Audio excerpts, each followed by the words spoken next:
ICE shooting of the woman in Minnesota. She's from Colorado, 37-year-old Renee Nicole Good. Lived in Minneapolis with her partner. She had a 6-year-old son. Was it a justified shooting? Does the police officer, was he warranted in getting hit by this fleeing car in using deadly force? Or was it an overreach? Was it murder of an innocent woman? Text messages from people that know are fascinating on this to me, Bill. We have one from George Brockler. Texted it, said, in an officer-involved shooting investigation, what matters is the officer's reasonable perception as to what the risk was, and was his response justified as a result of that perceived risk. What she truly intended or what her background was, unless either are known to the officer, are not relevant. That's one aspect. Here's Jay from Louisville, who's an attorney.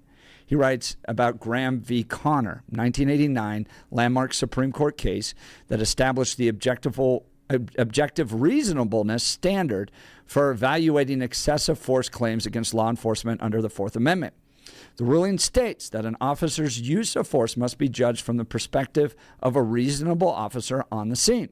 So he and George would agree on that, okay? Considering the totality of the circumstances rather than with 2020 hindsight, okay? Both there. Both agree that it's the reasonable officer on the scene, okay? But then there's a change here from Jay's perspective. Key factors in this analysis include the severity of the crime, whether the suspect poses an immediate threat, and if they are actively resisting or attempting to flee. So let's bring back Pete here. Here's the question I have for all of you guys. Was she actively resisting? Seems like in some case, yes. Was she attempting to flee? That also seems like a yes. So what do you do in this situation? Pete, Lake Monument, what's your analysis? One of the things we have to also look at is people are looking at this officer who put himself in the front of that vehicle. He possibly, and quite possibly during training, put himself there to get a better shot and a better backdrop on this person and not put other people in jeopardy when and if he had to choose to use deadly force.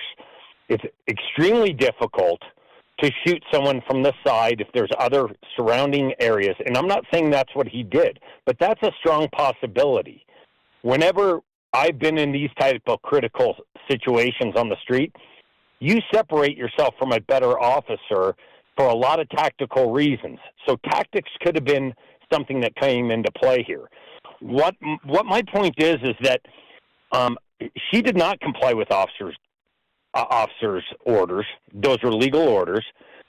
She's addressed by the officer, and she does not comply. At that point, the officers have the articulability to sit back and say, my or someone else's safety is in jeopardy at that time. She is the one that decides to speed off. And from what I looked at that video, he is telling her to stop, and he's actually reaching into the car to try to turn her engine off, which happens all the time. Let's stop trying to subjectively shoehorn people's political ideology into this and just look at the facts. She put herself in this situation. Pete, I appreciate the call. Bill, a response? The officer also put himself in this situation as far as being in front of the vehicle. And I understand the tactical question about it, and thanks for the phone call, P, is I understand the tactical situation, but again, he placed himself in the wrong place tactically there in my mind because, as we talked about earlier, he was unable to judge the trajectory of the vehicle. Also, given that confrontation at the time, I understand she was disobeying orders, but how much of a risk of her leaving at that point in time, and again, I'm saying she's leaving because we see her back up and then she goes forward. Now, the tires do slip on the snow, but at that point when she's trying to accelerate, the tires are pointed to the right away from the vehicle. When she's driving towards the officer, she's curving to the right as he opens fire. She is not, as the Trump administration described it, aiming for or weaponizing her car towards the officers. So that has to be taken into consideration as well. What was the level of risk to everybody else involved? And the other portion is, what's the possible resolution? If she is trying to leave the scene and you're telling her earlier on that she was supposed to leave the scene, that's what we got from the Minnesota witness that we had earlier that we played the audio from, then you need to give her the opportunity to leave. Plus, you have her license plate, you have her car description, and very identifiable bumper stickers. You have to give her the opportunity yes, to leave? During a riot situation, and that's what the idea this was characterized as. This was some sort of a big, huge, giant protest. If you're telling someone to leave, you cannot then prevent them from having any avenues to leave. You have to give them the opportunity to leave. I thought they were trying to detain her. I thought they were trying to turn off the car. So no, I'm telling her to leave? Hang on a sec. Hold on. I'm going back to the audio you played earlier from the lady in Minnesota. She says directly what they wanted to do is have her get out of the area, have her leave. She was leaving at that time. I understand the determination that they wanted to. That's not the order that was given from the verbally in that situation. But we are listening to what that witness said as far as what she was judging. The overall intent of the officers was to get that woman out of the area. And even if she is disobeying the order to stop the car at that point, it doesn't mean you get to shoot her, especially when you have her car description. That's part of the cop stood in front of her. And again, and he didn't. And again, initially there were reported to be no injuries. He wasn't injured enough at the initial time for the report for him to even claim that he needed any medical attention. They did do medical attention later, but that's often done in many of these situations. I'm not sure that's necessarily irrelevant. I just go back to what George Brockler wrote. In an officer-involved shooting, what matters is the officer's reasonable perception as to what was the risk, and was his response justified as a result, not how hard did the car hit him. Well, that would be the risk. That would be the risk.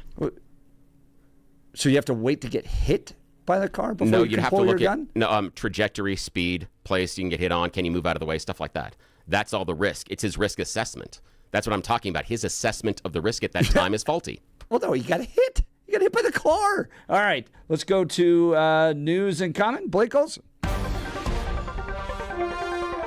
Blake Olson. Blake Olson, news and comment. Good morning. It is Thursday, 35 with some snowflakes north of the city. Expecting a high of 42 today. News sponsored by Pastor Camp Heating and Air Conditioning at 303-777-1234 to learn more about special savings opportunities on Lennox equipment. Our top story, protesters hitting the streets again in Minneapolis and across the country after an ICE agent shot and killed a woman on Wednesday who weaponized her car.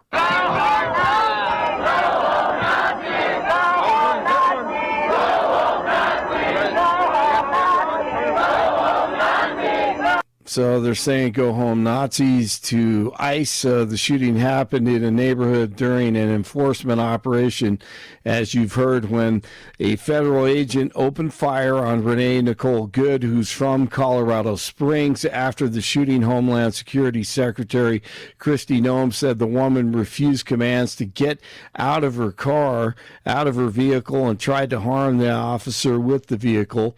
Minnesota officials have pushed back, with Governor Tim Walz telling people not to believe Noem's account of what he said was part of a propaganda machine. Yeah, one of the most credible people in America right now, tampon Tim Walz. Here's some great advice from one of our legends on the Jeff and Billy Show, Barney. Keep your mouth shut when it comes to the cops. Even if you think that you can whoop that cop's butt, it's irrelevant. Keep your mouth shut. Do what they tell you. May not be right, may suck, but by God, this has been brewing. This has been brewing for a long time. Yes, it has, Barney. Thank you very much. A manhunt is underway for the person or persons who killed 2 people and injured 6 others outside a church in Utah. I cannot confirm for sure at this time whether it's one shooter or multiple, but we are looking into that. Police say a funeral was taking place at an LDS church in Salt Lake City Wednesday when an altercation broke out in the parking lot and shots were fired at a group of people.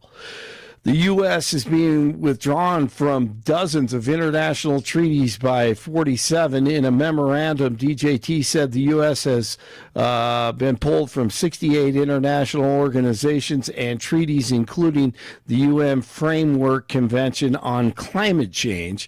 47 said it was contrary to the interests of the U.S. 9 Republicans have sided with Democrats to set up a House vote on extending federal health care subsidies. The procedural vote passed a slim majority, setting up another vote today on passing a 3-year extension of the Non-Affordable Care Act subsidies that expired last week. The extension could get bipartisan support in the House, but is expected to fall short in the Senate. Here's what DJT said to Republicans. And my computer froze. I'm going to see if it plays real quick. And I don't think it's going to do it. Here we go. They're owned by the insurance companies. You guys don't get money from the insurance companies. They do. They get a massive amount of money. It's their biggest donor. They're going to try and fight you, but they can't win the fight. If you explain it, the money goes directly to the people. That's going to be your issue. There are numerous things you can do, but you have to let no money for the insurance companies. Let no. Amen. All right, the Senate is set to vote today on a resolution that would block DJT from taking further action in Venezuela without congressional approval. Venezuelan officials say 100 people were actually killed in that raid that captured Nicolas Maduro.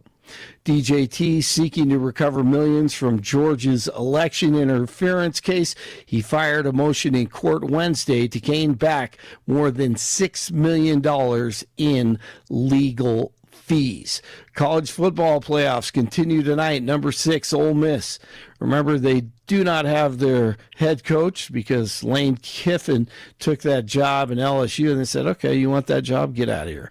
And their interim coach, head coach, is doing a great job, and they may be the country's favorite team right now. They take on number 10, Miami, this evening in the college football playoffs. Nuggets, a big win over the Celtics last night. They're finding ways to do it without Nikola Jokic. For now, he's out for about a month. 114-110 the final. NHL hockey tonight in Lodo. The Avs playing host to the Senators, and the Broncos continue preparation for the first round playoff game. Remember, no game this weekend.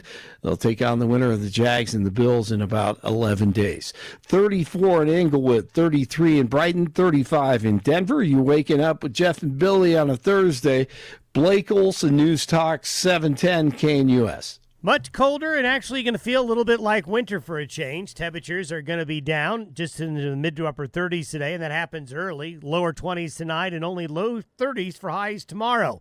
A storm system coming in, a little fragmented, will produce some light snow today and tonight into Friday morning. Denver could see an inch or two. Snow will be heavier in the foothills and mountains and to the south of Denver, where the storm system will track a little bit closer. Meteorologist Don Day in the 710 KNUS Weather Center.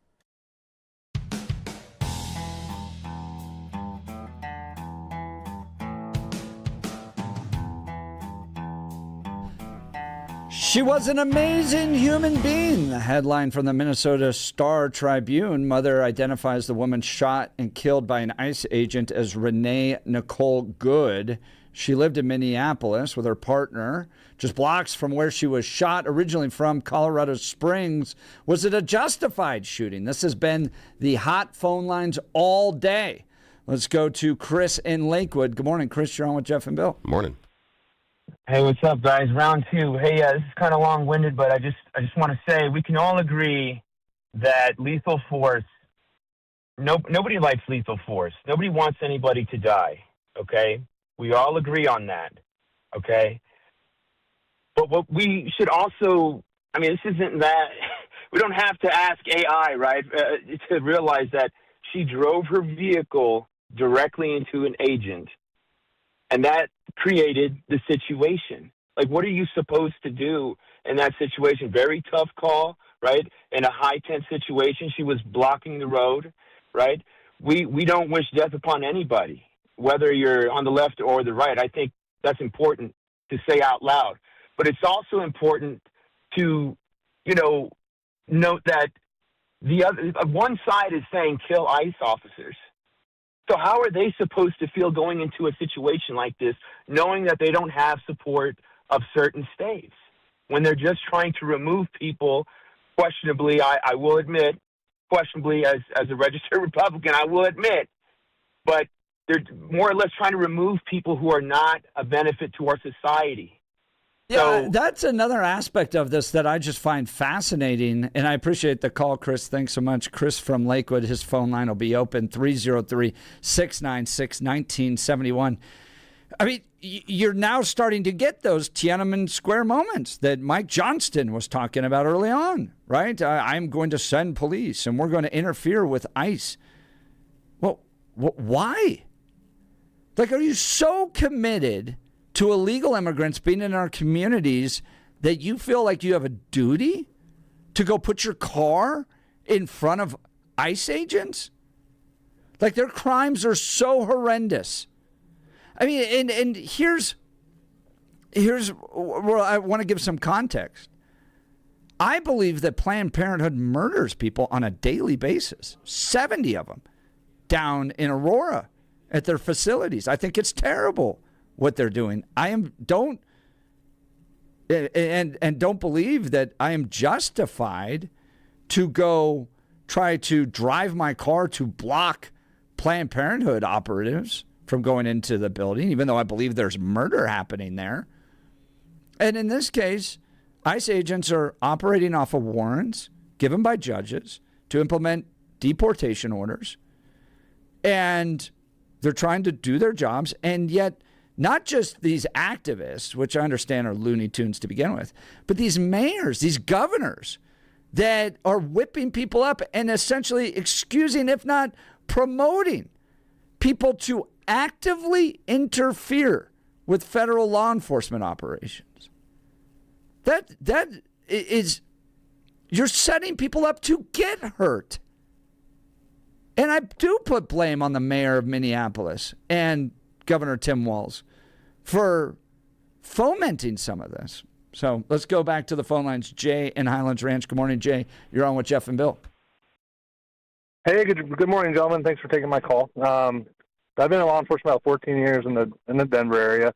So that text from the attorney with the Graham v. Connor is kind of hits the nail on the head. That's kind of what this will be judged off of. That's kind of the foundation of the use of deadly force has been since the late 80s. And when looking at if a vehicle can be used as a deadly weapon, it can be. Is it always classified as that? Obviously not. In this situation, was she intending to use it as a deadly weapon? It's kind of an unknown. I think if she was, she may have angled the vehicle a little differently. But as a cop and as a training officer, I will always tell everyone I train, never stand in front or behind an occupied car. Unless you have a vehicle there in between, that's the worst place to stand.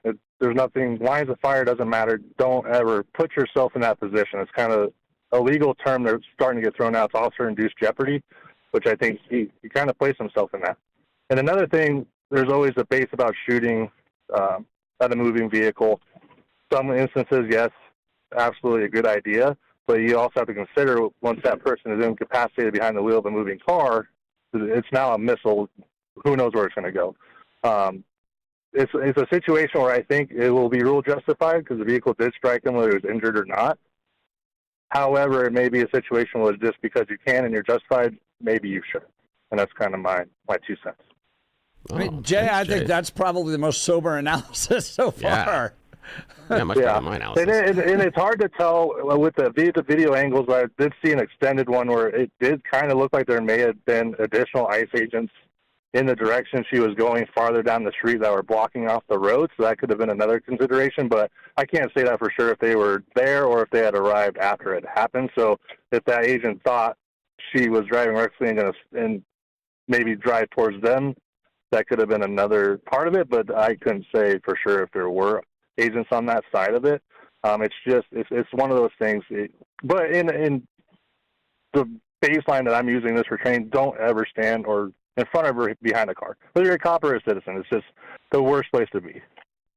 Oh, thanks, Jay. Appreciate that, the man. analysis and That's the life experience. That's pretty cool. And teaching that he brings in. That's why our listeners are the best. Yeah, they are. Jay's line is open, 303-696-1971. Text us on the Dan Caplis Law text line at 720-819-5115. Let's talk the law offices of Dan Caplis. Dan suggests you should choose a lawyer who shares your values because who you choose to represent you in an injury case says a lot about you to everyone involved in the case. Dan Caplis, the son of a police officer and a former seminarian who's dedicated the last 40 years of his life to helping people who've been hurt in serious motor vehicle crashes. Dan is believed to be the only lawyer in Colorado history to win 5 straight multi-million-dollar verdicts in Colorado crash cases. Dan is also believed to have won the largest truck crash verdict in Colorado state history. Dan Caplis Law is the official law firm partner of the Denver Nuggets and the Colorado Avalanche. Dan Caplis Law is a serious firm for serious cases. Dan accepts righteous injury cases on a percentage fee basis so that he can represent good people from all walks of life without regard to ability to pay. So if you need Dan's help, give him a call. Here's the phone number, 303-770-5551. 303-770-5551 or hit dancaplisLaw.com. That's Dan, C-A-P-L-I-S Law.com. All right, Frank, you'll be up next. You're listening to The Jeff and Bill Show. This is Denver's Talk Leader, News Talk 710, KNUS.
Welcome back to the Jeff and Bill Show. Debate hot over the ICE shooting that took place in Minnesota. Text messages flying in. This is one of the hottest days we've ever had on this. 8714. Looks like white privilege doesn't exist.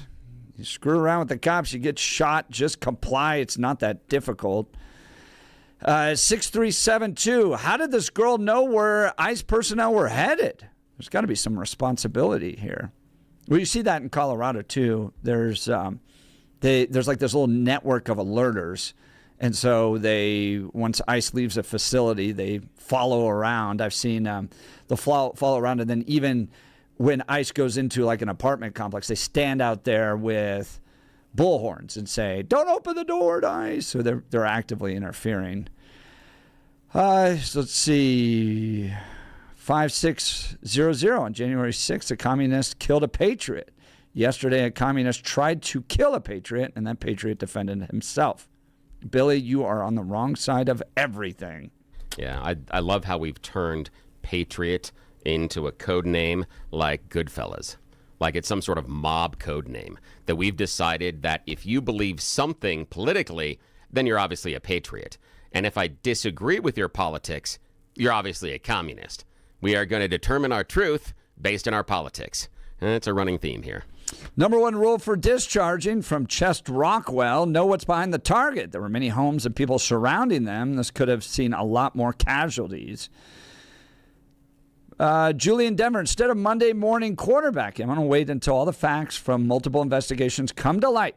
However, I stand by my original post. All of this could be avoided if the state and city's leaders complied with legal federal law instead of being sanctuary cities and states. All right, let's go to the phone lines. Frank in Evergreen. Good morning, Frank. You're on with Jeff and Bill. Hey, good morning. Speaking of Patriot, I don't know. I remember the movie The Patriot, but recall when, gosh, I forget the star's name in that, but recall when he was against the Revolutionary War, and when his own son got killed, that's when he became a patriot, and that's when he was for the Revolutionary War. And I think that speaks to a lot of people. You know, I'm curious, you know, Billy's opinion about this cop. I mean, he's already got him, you know, blued and tattooed. I'm curious if that cop was Billy's dad or son or brother, how he would feel about it. The thing is, also, you know, I have hope because in Minnesota, the Star Tribune, of course, is a left-wing nutjob paper. It's always been that way. And now there's a paper called the Alpha News, which is actually telling the true story, not the BS story.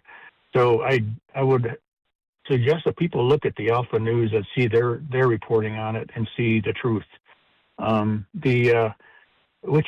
You know, Jeff, I have a question for you on this. You know, we finally have a president who's teaching our Republicans how to fight.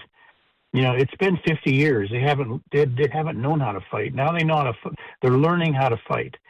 My question is, how do we fight these absurd opinions that we hear coming out of the left-wing nut jobs about the cop being in front of the car? Well, he didn't place himself in front of the car. He got, as a result of the chaos, he ended up in front of the car. Now you're saying wait, he should have anticipated everything? Frank, I have to stop you there. He wandered around in front of the car. The car was stopped. The officers were approaching on the left-hand side. He can be seen on the video standing behind the car. He approaches and goes around the right side of the car and stands in front of the vehicle. Not during some sort of chaos, not in some sort of quandary of something going around there. He took the decision to place himself in front of the vehicle. Now, can I have a retort without you hanging up on me, Billy? Yeah, sure. Okay. So here's the thing. I said that it was all unfolding as part of the chaos. And he was moving around to support his fellow officers. And as part of the chaos, that's when the car started moving. He had no view of her tires. The car started moving, and he did get hit. So simple fact is that he got hit. He could have been a lot worse. And again, a question for you, Billy. If that was your father, son, or brother, what would you think? Would you still think the same thing? Who was my father, son, brother? Who? Which person are we talking about? The cop who killed the... Yeah, I would still think that my father, son, brother made a very bad decision based on where they placed themselves in front of a vehicle. As two law officers have defined for us this morning, it's a dangerous instrument. And in that situation, it seems like a very poor choice to place yourself in front of that vehicle, and especially at an angle in which you can't determine the trajectory of the vehicle. Those are mistakes. Yes, I would have the same opinion if it was someone in my family. Okay, well, that's good to know. It's taken you many, many minutes to state this. This whole thing unfolded in a matter of nanoseconds, and the decisions were all made in a matter of nanoseconds. Yes. So what's the cop supposed to do? Sit there and say, let me think. Is she going to hit me Frank, or not? here's the thing. No, Frank, first of all, we know she's a crazy woman. Frank, hang on. No, we don't know that she's a crazy woman. We don't know that. We do know she's a crazy woman. No, we don't. We have. How do we know what sort of mental diagnoses does she have at that time? How can you assert? She's a crazy woman. But they were trying to get her to stop. They were trying to get. I have many cops in my family, and I'll tell you right now that the cops are not perfect by any stretch, because none of us are perfect.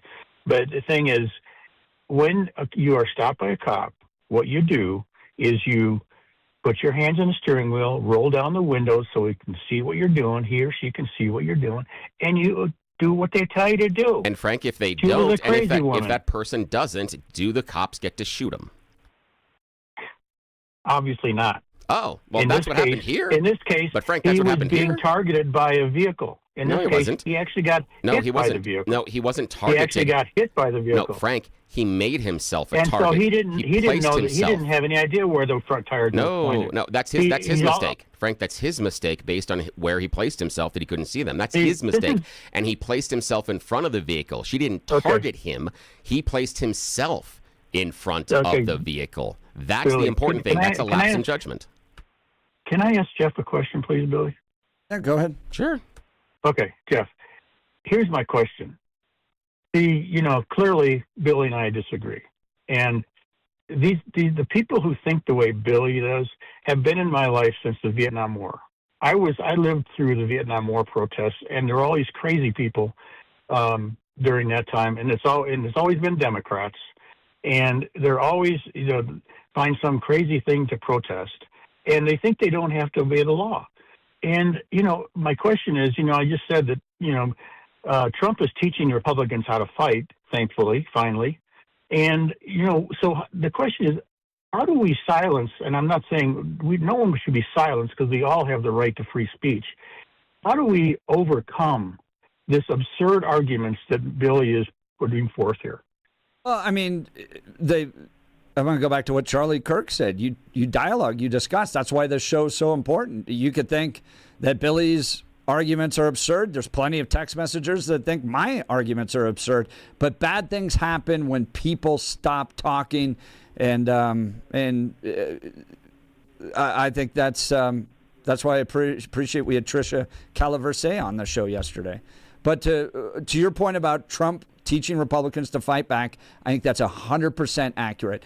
That's why I think a lot of Republicans probably would have thrown this ICE agent under the bus and gone out there and tried to engage these protesters in this issue by handing up this ICE officer as a sacrifice on the altar of political correctness, and Trump standing by his ICE officers as he should. So, Frank, I appreciate the call. Thanks so much. We've got to run here. We've got full phone lines. Feel free to jump in if you'd like, 303-696-1971. Look, if you listen to me for any amount of time, you know I care deeply about freedom, responsibility, and supporting local businesses that have stood the test of time. That's why I want to tell you about the Gun Room. The Gun Room has been Denver's oldest firearms dealer since 1982. When you walk in, you feel it. Real wood, real craftsmanship. A shop that actually looks like a gun store. Less plastic, more tradition. They buy, sell, and consign any and all firearms from antique and vintage to hunting and tactical. And they do something those big box stores never will. They work closely with families who've lost a loved one and need help handling a gun collection with care and respect. They'll offer a fair price for you. Inventory changes daily with over 1,000 firearms in stock. So if you're thinking about buying, especially with new restrictive laws coming, you should act now. Support local, support family-owned, support freedom. Visit denvergunroom.com or call 303-237-1300. That's denvergunroom.com, 303-237-1300. That's the Gun Room, a Colorado original. Wayne is great at the Gun Room. All right, let's go to Ryan. Yeah. Roxborough. Good morning, Ryan. You're on with Jeff and Bill. Good morning. Hey, how you guys doing? I just want to point out that I think some of the right questions aren't being asked here, right? So, first of all, what is ICE doing in Minnesota? Well, they have large numbers in Minnesota right now due to probably what is the largest fraud allegations in the country's history, which could equal up to maybe more than $1 billion, maybe up to $9 billion, maybe more, right? So that is why they are there right now, okay? First and foremost, in large numbers. And then also, why was Renee Nicole Good stalking ICE? And, where is this state of mind being perpetuated from the left? And why do they feel emboldened to do something like that? It's my understanding that ICE officers were actually trying to dig out one of their own vehicles out of the snow, and she just came barreling in with her SUV, blocked the road, tried to make it more difficult. The situation's tense. We all know that ICE agents are targeted all over the country and that many on the left want ICE agents dead. And so they command her to get out of the car. If you really actually look at the video, Billy, the vehicle starts moving as the wheels are still turned into that officer. Now, she quickly turns the wheel. Nonetheless, those wheels are still turning as she's accelerating into that cop. So, not obeying police commands. Which defines Let me just finish real fast. Which, Ryan, that would define the trajectory of the vehicle, meaning she's going away from the officers. No. She was the vehicle. You got to go back and look at the video, Billy. Dude, I did. The vehicle starts moving forward, and the wheels are still turned in the direction of that. What did she do? officer. What did she do prior to the car moving forward? She the didn't car went obey backwards. No, the police car commands. went. No, the car went backwards. And what direction were the wheels in the front? Doesn't matter. No, Ryan, this is important. Let's walk through this. She reversed. At that time, what direction were her front wheels pointing? The answer is they were going to the left, which means that her rear end swings to the left behind her, changing the front end angle of the car away from perpendicular to going away from the officer's vehicles. Then when she accelerates, as most people do, she then turns the wheel over to the right. Her actions show she's trying to leave the area. No. Her wheel was still turned. Her tires were still turned in the direction of the cop. Go back and watch the video as she starts accelerating. And yes, she turned quickly. Still, nonetheless, let me just point out a few if she things wanted to here. hit them, sir, if she wanted to hit them, she would continue to have those tires face that same way. She did bump them if you look at the right That's not what I videos. said, Ryan. That's not what I said. If she intended to hit them with the vehicle, she would continue to aim towards them. She didn't. Let me just point something else out because I don't want to argue over how wheels are turned here. I would just say that not obeying police commands can result in accidents happening, right? So the same cop that shot her was also dragged by another bad perpetuator or whatever earlier in the year, dragged, I think, quite a few feet by a vehicle. The guy's probably on edge.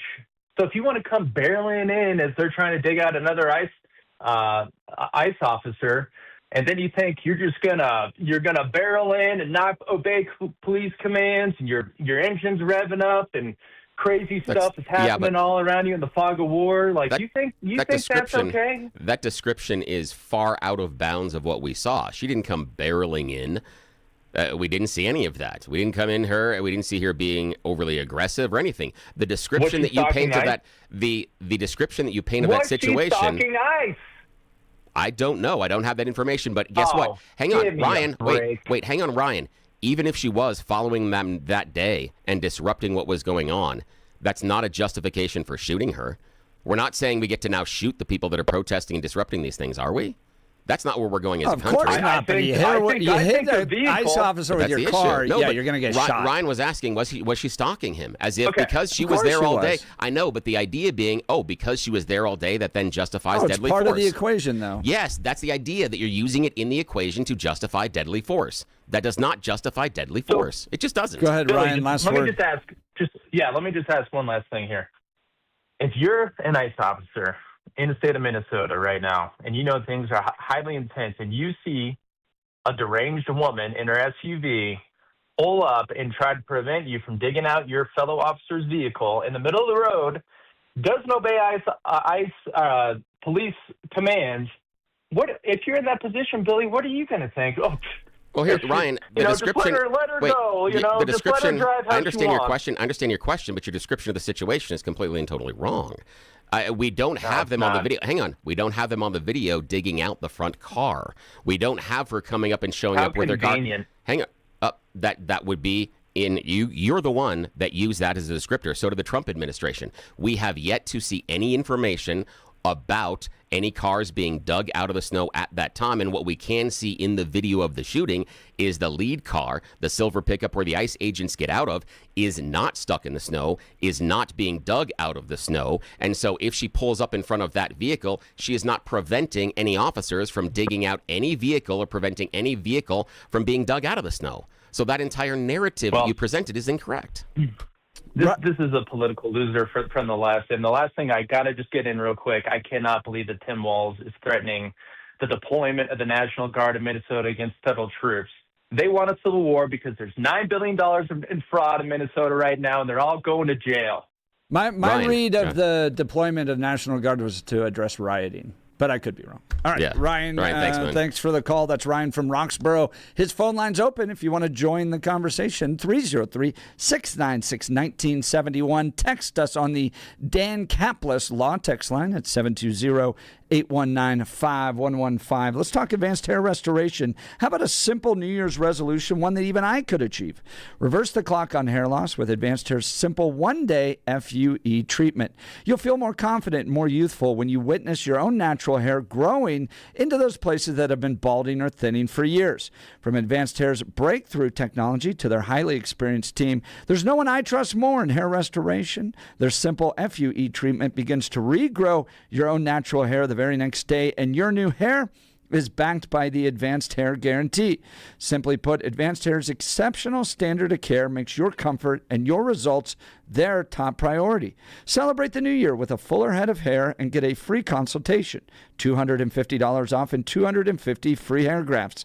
Call 720-459-HAIR, 720-459-HAIR. Discover what meeting your resolution could look like with the before and after pictures at advancedhair.com. We'll continue with your phone calls and texts. You're listening to The Jeff and Bill Show. This is Denver's Talk Leader, News Talk 710, KNUS.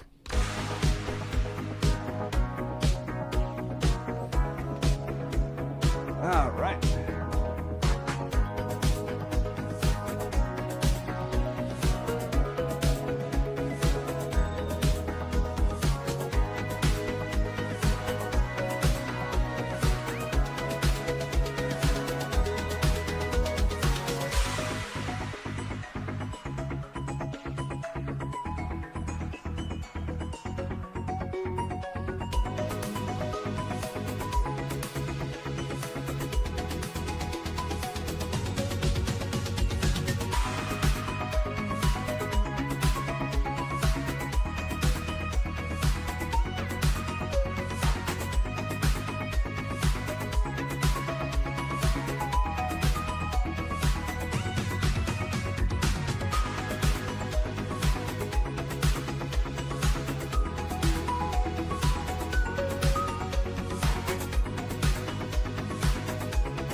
Yeah, priming you.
Welcome back to the Jeff and Bill Show.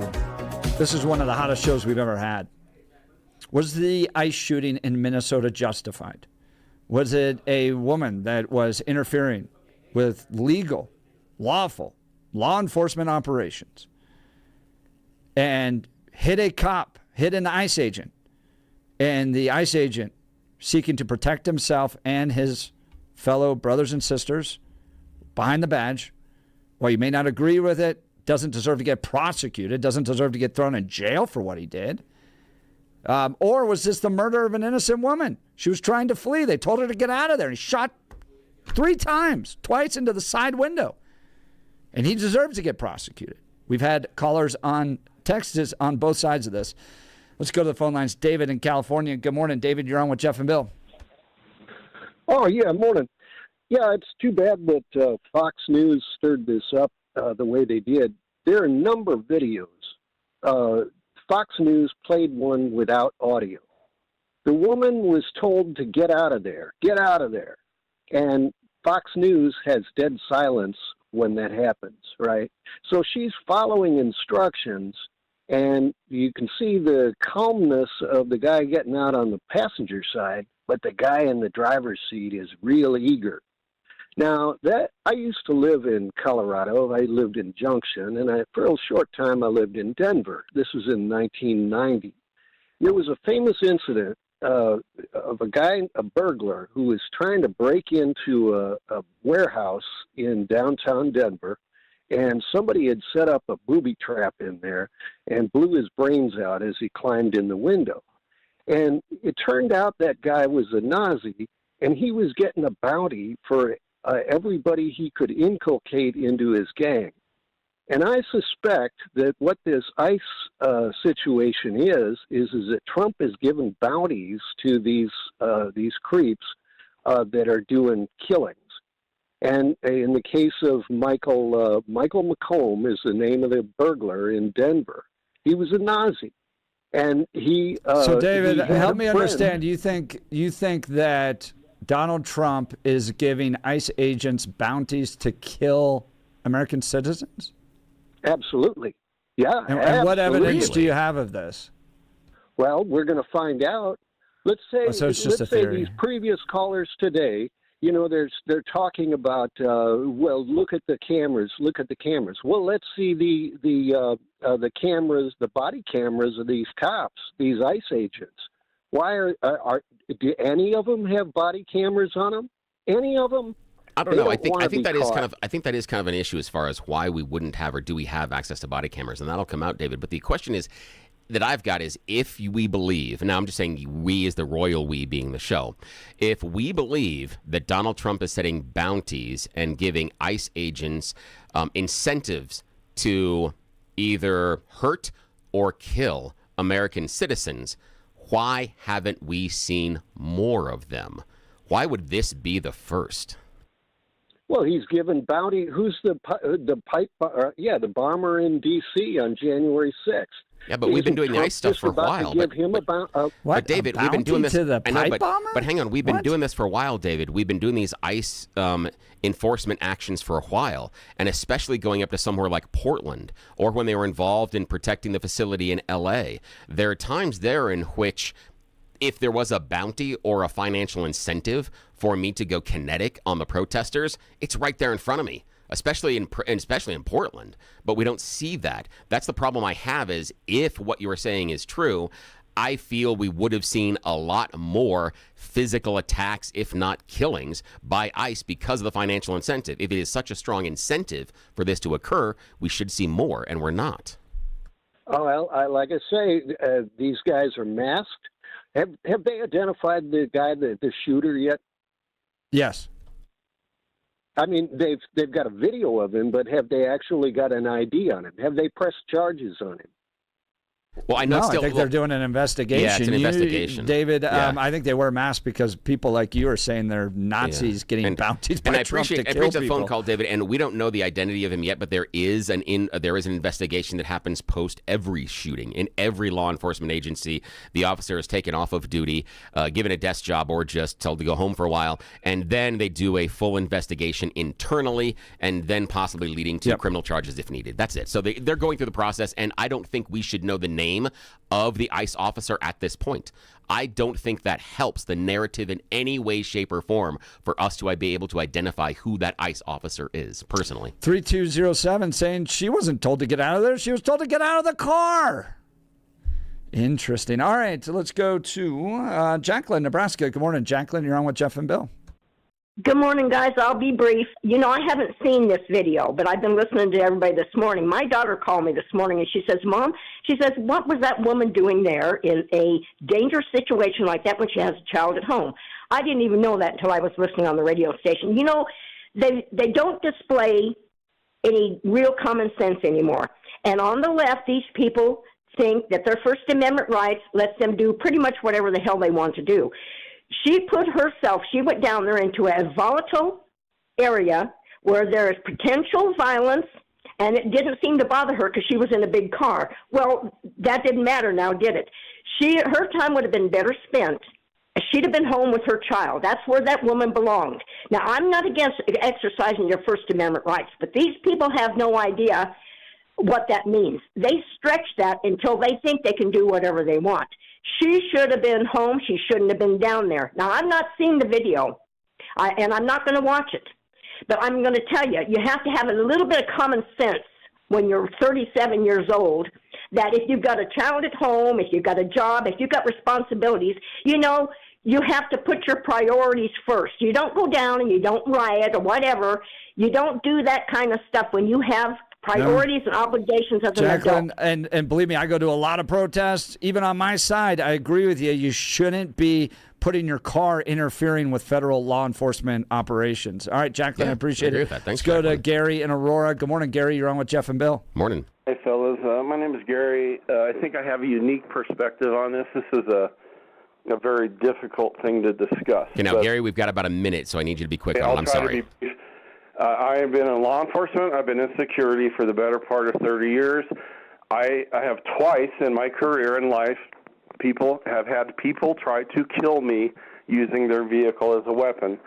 I want to put you in my head what went through my mind. All right, when Gary, hold on. We'll take you right at the top of the hour very quickly. Stick around. We're just up against the break. I do want to hear your perspective on this. And we got Sean Pond coming up next hour as well. You're listening to The Jeff and Bill Show. This is 710 KNUS.